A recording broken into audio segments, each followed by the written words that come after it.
My name is Alvi.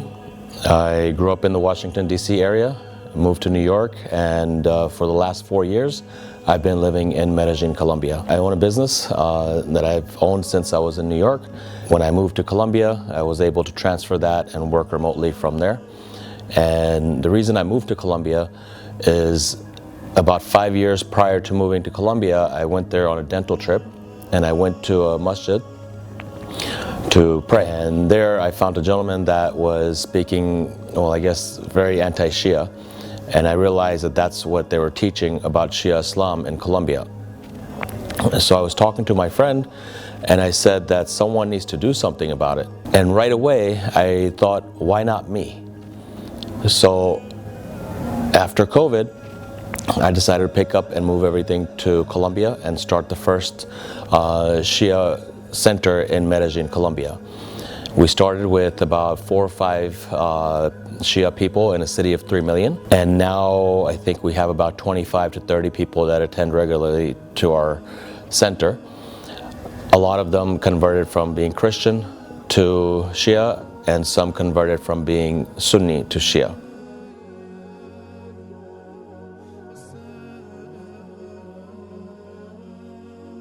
Initially, the first time I came was several years ago, and I didn't know what to expect.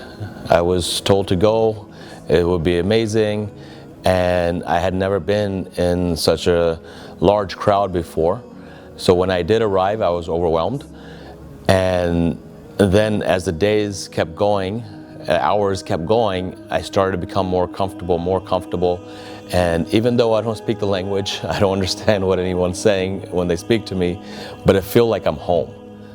So that's what it turned into, is really an experience coming back home, even though I'm not from there.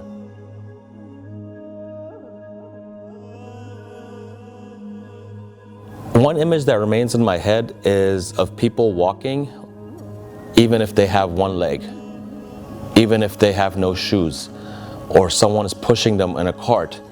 Whether they're old or young, it doesn't matter. You see all sorts of people on the walk heading one direction. As a matter of fact, last year when I was here, I think it was 2 o'clock or 3 o'clock at night, and we stopped to take a water break. And as I looked on the street, all the people were walking continuously.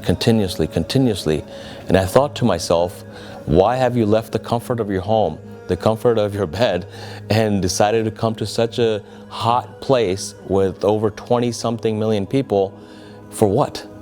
What drives you, and where are you going? And it's a common goal that everyone has, is everyone is going to Imam Hussein alayhi salam.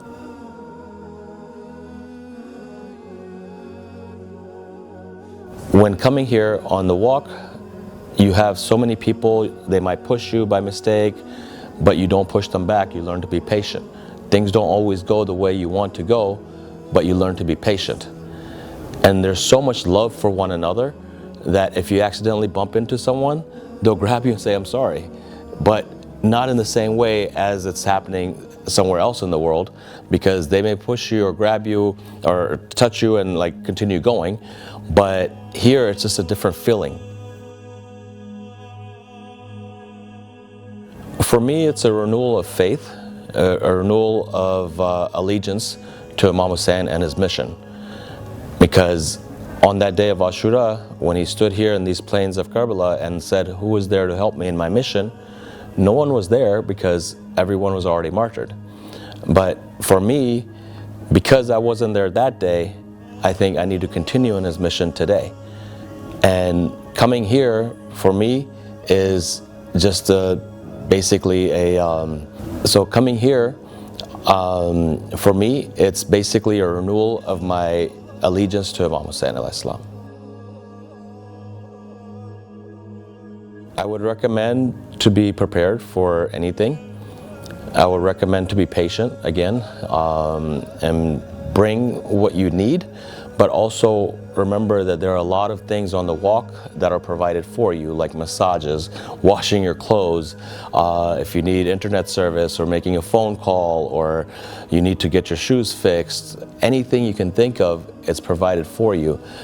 But come with love, come with the expectation of meeting many people from around the world. It doesn't matter what religion, it doesn't matter what background, what culture, it's all for the same cause, and it is the cause of Imam Hussein alayhi salam.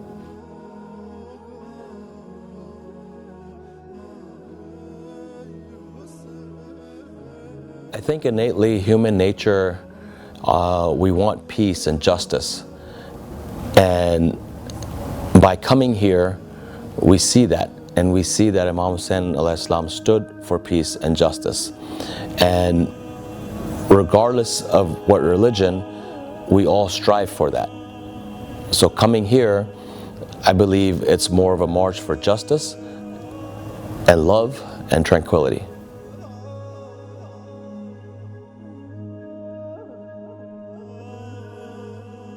I think the main thing, again, I'll mention is love.